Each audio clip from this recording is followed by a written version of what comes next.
मेरे एहसास के सभी दर्शकों को मेरा नमस्कार। हमारा जीवन बहुत सुखद होता है। जितना चाहा उससे कई गुना ज्यादा हमें मिला होता है, पर फिर भी न जाने क्यों हम कुछ कड़वाहटें अपने सीने में संजो लेते हैं। पेश है मेरी लिखी एक कहानी, शीर्षक है सुनहरी रेत। तो आइए सुनते हैं। कॉलेज के रीयूनियन पार्टी में जाने के लिए होटल के कमरे में रिया अकेली तैयार हो रही थी। कॉलेज छोड़े पूरे 25 साल हो गए थे। सिद्धार्थ भी लंदन से अपनी पत्नी के साथ आ रहा था। उसकी शादी के बाद से रिया ने कभी उससे बात नहीं की। तैयार होकर उसने खुद को आईने में निहारा। गोरा, लावण्य भरा चेहरा, मछली सी दो बड़ी बड़ी आंखें, धनुषाकार लाल होठ, कंधे पर बिखरे काले रेशमी बाल, लाल हल्की कढ़ाई की शिफॉन की साड़ी में वो बेहद खूबसूरत लग रही थी। उसका पूरा तन परफ्यूम की भीनी खुशबू से महक रहा था, पर उसके दिमाग में तो सिर्फ सिद्धार्थ छाया हुआ था।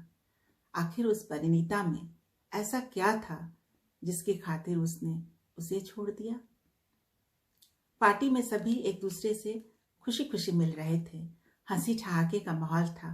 रिया भी दिल खोल कर सबसे मिल रही थी, पर वो जानबूझकर सिद्धार्थ को नजरअंदाज कर रही थी। आखिर मौका देखकर सिद्धार्थ ने उसे टोक ही दिया। कैसी हो रिया? कैसी हो मतलब? क्या मैं तुम्हें ठीक नजर नहीं आ रही? बड़ी बेरुखी से उसने जवाब दिया। मेरा मतलब, उसकी बात को आधे में छोड़कर पलट कर वो वहां से चली गई। पूरी पार्टी में सिद्धार्थ पर कटाक्ष करने का कोई मौका वो नहीं छोड़ रही थी। हालांकि उसका मायूस चेहरा देखकर वो भी आहत हो जाती, और हो भी क्यों ना, कभी सच्चे दिल से उसने उसे चाहा था। अंततः पार्टी को बीच ही में छोड़कर वो अपने कमरे में चली आई। उसे बहुत अफसोस हो रहा था वो क्यों इस पार्टी में चली आई। राहुल से शादी कर वो कितनी खुश है। हंसता खिलता उसका परिवार है, मजे में उसकी गृहस्थी चल रही। राहुल उससे कितना प्यार करता, उसका कितना ख्याल रखता है। किसी चीज की उसकी कमी नहीं, फिर किसी और के लिए उसके मन में इतनी कड़वाहट क्यों है? उसे बहुत दुख हो रहा था। उसका जी कर रहा था राहुल के गले लगकर खूब रोए। इसी उधेड़बुन में वो सो गई। दूसरे दिन सुबह सागर की उठती गिरती लहरों में खोई वो समुद्र तट पर अकेली बैठी थी। शांत शीतल हवा उसके तन को सहला रहे थे। गुड मॉर्निंग की आवाज से उसकी तंद्रा भंग हुई। देखा तो सिद्धार्थ थे। पीछे पीछे परिणीता आ रही थी। सिद्धार्थ को रेत में जॉगिंग करने का शौक था। वो आगे निकल गया। हेलो कहती हुई परिणीता उसके बगल में बैठ गई। कल आप बहुत सुंदर लग रही थी, परिणीता ने कहा। शुक्रिया, तुम मुझे तुम कह सकती हो, रिया ने शांत स्वर में कहा। नहीं, आप मेरे लिए हमेशा आप रहिएगा। जानती हैं, सिद्धार्थ से ये मेरी दूसरी शादी है, परिणीता ने कहा। चलती हूँ, उसकी बातों में दिलचस्पी ना लेते हुए रिया ने कहा। नहीं, प्लीज बैठिए ना, यहाँ मैं सिर्फ आपसे मिलने आई हूँ। प्लीज बैठिए। उसके आग्रह को रिया ना नहीं कर पाई और बैठ गई। परिणीता ने सिद्धार्थ की ओर देखते हुए आगे कहा। मेरी पहली शादी सिद्धार्थ के बड़े भाई संजीव से हुई थी। हम बहुत खुश थे। शादी के मात्र 11 महीने बाद ही एक रोड एक्सीडेंट में संजीव की मृत्यु हो गई। उस वक्त मैं 2 महीने के गर्भ से थी। थोड़ा ठहर कर उसने कहा। पापा ने शर्त रख दी, या तो मेरी शादी सिद्धार्थ से कर दी जाए या शादी में दिए गए सारे पैसे वापस किए जाए। शादी में मिले पैसों से संजीव ने उसी मकान में हमारे लिए एक अलग कमरा बनवा लिया था, और बाकी पैसे बहन की शादी की खरीदारी में खर्च हो गए थे। अगले महीने ही तो उसकी शादी थी। पिताजी जानते थे कितने पैसों का इंतजाम हमारे ससुराल वाले नहीं कर सकते हैं, पर उन्हें मेरी फिक्र थी। मुझे अंदाजा था कि सिद्धार्थ की जिंदगी में कोई तो है जो उसके सपनों में गुनगुनाती है।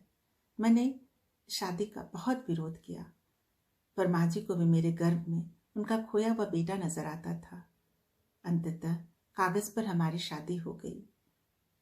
न कोई गीत, न कोई शहनाई, न बारात, न सुहाग का सेज। मेरी जिंदगी और परिवार की खुशी के लिए सिद्धार्थ ने अपनी जिंदगी कुर्बान कर दी। हमेशा हंसने वाला सिद्धार्थ बिल्कुल शांत हो गया। खुद को ऑफिस और घर में समेट लिया। क्या बातें हो रही हैं, कहते हुए सिद्धार्थ वहां चला आया। अब चले भी? आप चलिए, मैं आती हूँ, परिणीता ने कहा। रिया ने देखा, अतीत की तरह ही भींगे रेत में अपने कदमों के निशान छोड़ता हुआ सिद्धार्थ एक बार फिर उसके बगल से निकल गया। उसने पलटकर परिणीता की ओर देखा। परिणीता ने आगे कहा, मेरे ताऊजी इंग्लैंड में रहते हैं, उन्होंने हम दोनों को वहां बुला लिया। अनजान दुनिया, नए लोगों को देखकर सिद्धार्थ कुछ सामान्य हुए। शादी के 6 वर्षों के बाद मुझे उनका सानिध्य मिला और हमारी एक बेटी हुई। सबका ख्याल रखने वाले सिद्धार्थ अंदर से बिल्कुल तन्हा है। मैं जानती हूँ उसकी तन्हाइयों में आज भी आप ही रहती हैं। रिया का हाथ अपने हाथों में लेते हुए परिणीता ने कहा, कल जिस तरह से सिद्धार्थ की नजरें आपको देख रही थी और आपकी बेरुखी देखकर मैं समझ गई कि मैं आपकी ही गुनहगार हूँ। मुझे माफ कर दीजिएगा रिया। आपके 2 मीठे बोल सिद्धार्थ के रिश्ते व जख्म पर मरहम का काम करेंगे। कुछ मीठी यादें अगर हम यहाँ से ले जा सके तो हमारी भी गृहस्थी खुशियों से महक उठेगी।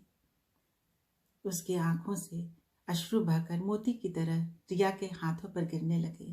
रिया ने अपना प्यार भरा हाथ उसकी पीठ पर रख दिया। परिणीता उठकर वहां से चली गई। रिया ने देखा, रेत पर सिद्धार्थ के कदमों के निशान अब भी थे। इतना दर्द अकेले सहते रह गए सिद्धार्थ, क्यों नहीं मुझे बताया? उसका जी भी भर आया। तभी मोबाइल पर राहुल का फोन आ गया। राहुल की मजेदार बातें सुन सुनकर उसके चेहरे पर भी मुस्कुराहट आ गई। राहुल के प्यार की लहरों में उसके सारे शिकवे करवाहट बह गए।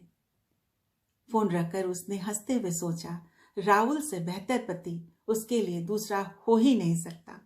वो हंसते हुए उठ खड़ी हुई। जाते हुए उसने पलटकर पीछे रेत की तरफ देखा। सागर की लहरों ने सिद्धार्थ के कदमों के निशान को अपने साथ बहा लिया था। वहां रह गई थी सिर्फ सूरज की रोशनी में चमकती हुई समतल सुनहरी रेत।